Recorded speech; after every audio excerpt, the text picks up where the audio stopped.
Hello friends, today we will learn about virus-free plants. How to get a virus-free plant.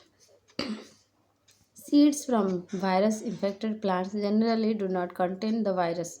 Therefore, sexual progeny are usually virus-free except for new infections. However, this belief is not entirely correct. Many viruses are now known to be seed transmissible. This list is increasing as more as the viruses are closely and extensively investigated. But in case of asexually reproducing crops, virus infected virus infections spread rapidly. This is because the vegetative propagation from virus infected plants contain virus particles. But the shoot apical meristems and some young tissues surrounding them are often free from viruses or contain very low titer of the virus. Meristem culture, therefore, is often useful in recovering virus free plants from virus infected plants or clones. Many valuable clones of potato, that is Solanum tubersum, sugarcane, that is Saccharum officinarum, and other clonal crops have been lost due to viral infections. Now, let's study about the shoot meristem culture. The first application of meristem culture was to obtain virus-free plants of dahlias in 1952. Morel and Martin isolated 100 microgram long meristems and cultured them to obtain virus-free shoots. Since then, the technique of meristem culture has been greatly refined and used for obtaining plants from plants free from viruses, viroids, mycoplasma, and even fungi and bacteria in a range of crops. In India, some valuable clones of potato, sugarcane, etc. have been freed from virus infections through meristem culture. Care must be taken to remove the apical meristem with a little surrounding tissue as possible to minimize the chances of virus particles being present in the explant. This application of meristem culture is of great value, particularly in the maintenance of breeding materials and germplasm exchange, which are invaluable for any breeding program. Considerable expertise is required to dissect out the shoot apical meristem with only one or two leaf primordia, that is 100 to 500 micrometer in length. Care has to be taken to prevent desiccation and contamination by the virus particles present in the surrounding tissues. Generally, growth regulators, usually small amounts of an auxin and cytokinin, are added to the medium to support shoot growth from the cultured meristems. In general, the larger the meristem explant, the greater are the chances of its survival and shoot development, but the risk of infection by the virus also increases with explant size. Therefore, a compromise has to be reached between these two opposing requirements is deciding on the explant size. That means let's know about the frequency of virus contaminated plants by Symbium covered by culturing shoot meristems of different lengths. Let's know first point. I'll say about length of shoot meristem. It's in and virus contaminated plants, that is in percentage. 600 first is length of shoot meristem 600 Then virus contaminated plants will be 100. Length of shoot meristem 270. Then virus contaminated plant percentage will be 87, and length of shoot meristem If 120, then the virus contaminated plants percentage will be 52. It may be emphasized that many viruses have been shown to be present within the apical meristem. Example, Carnation mottle virus, Chrysanthemum stunt virus, etc. Further, all the plants derived from meristem culture are not necessarily virus free, etc. Virus free, and many of them may even contain latent bacterial and or fungal infections. Therefore, it is essential that each tissue culture raised plant must be tested using specific test for the presence of a given virus or pathogen before it is claimed that the plant is free from the concerned virus or pathogen. Further, freedom must be claimed only from the specific virus or pathogen for which it has been shown to be free. Now let's know about the thermotherapy and meristem culture.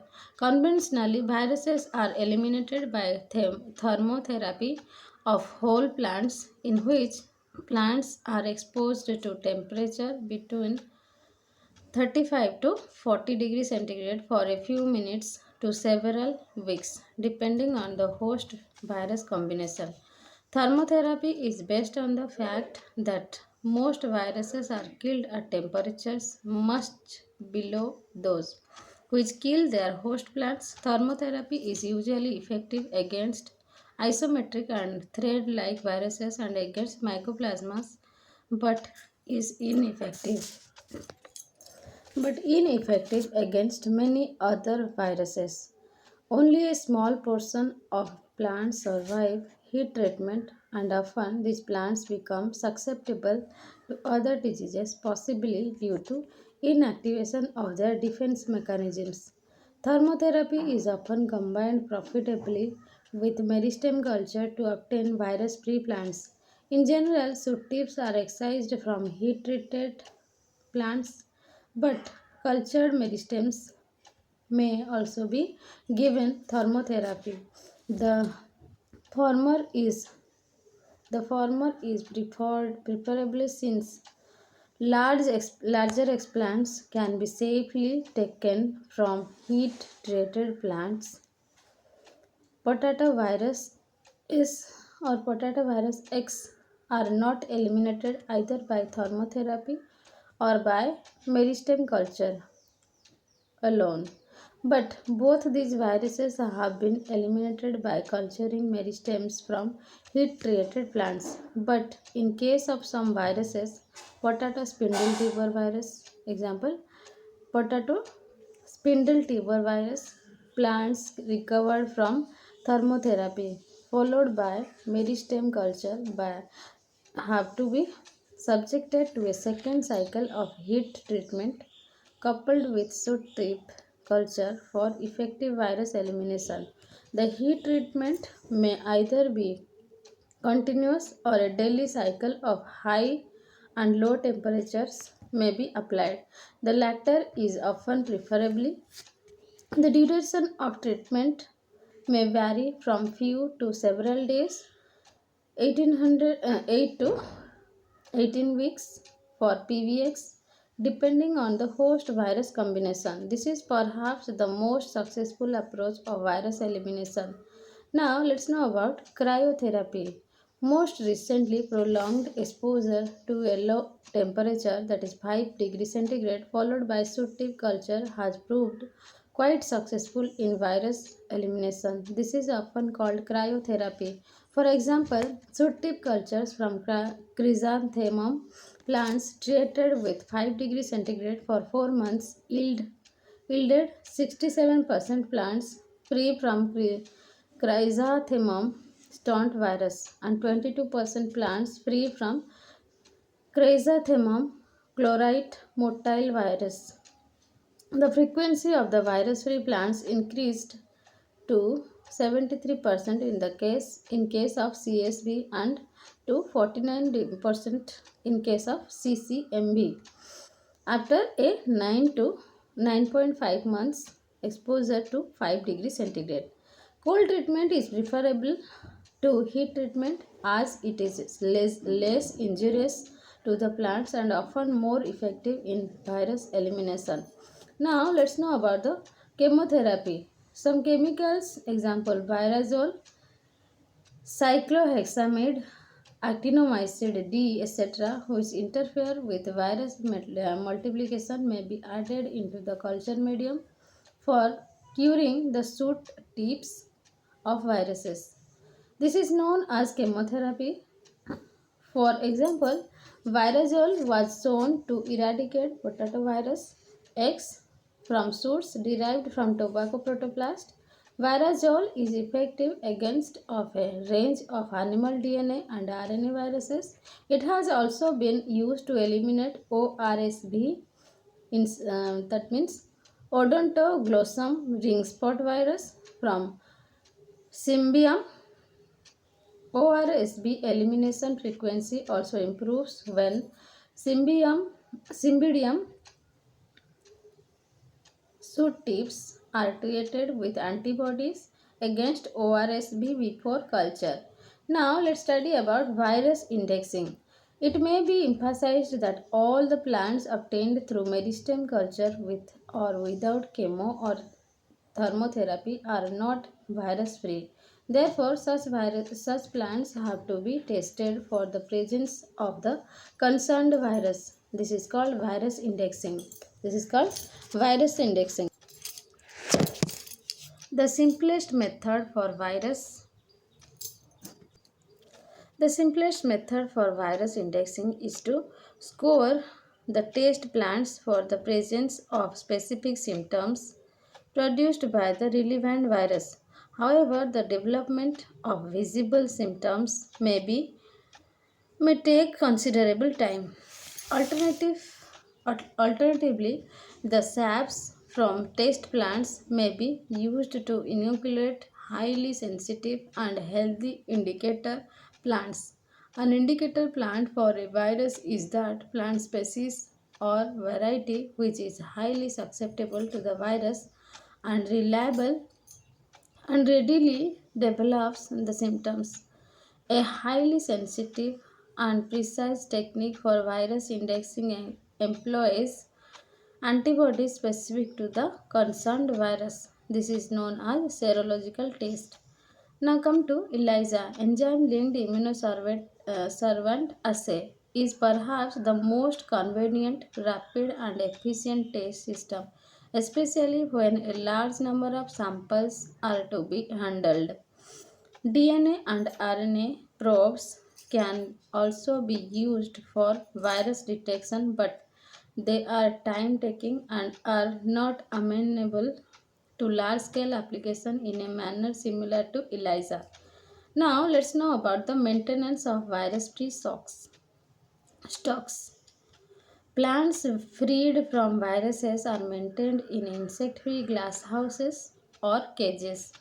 This is necessary to prevent reinfection by the viruses since such plants are as susceptible to virus infection as the parent variety from which they were obtained. A large scale multiplication of such plants can be done in areas where and during seasons when the chances of infection by the virus are minimal. However, the best and cheapest meaning of maintaining virus free plants is to keep them in the in vitro cultures. Now let's study about the applications and limitations. Virus elimination generally improves the yield by 20 to 90% over infected controls.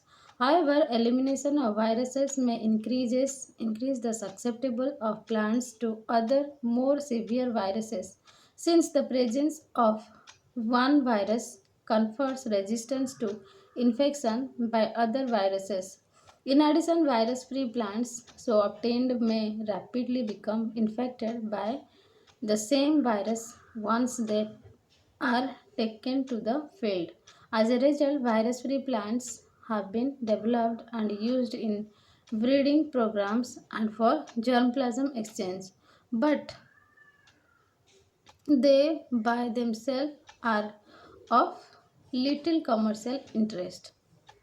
Finally finished. Any questions regarding this you can ask me in the comment box and subscribe my channel to know more updates about biotech new topics. I'll come with a new topic in the next video. Thank you.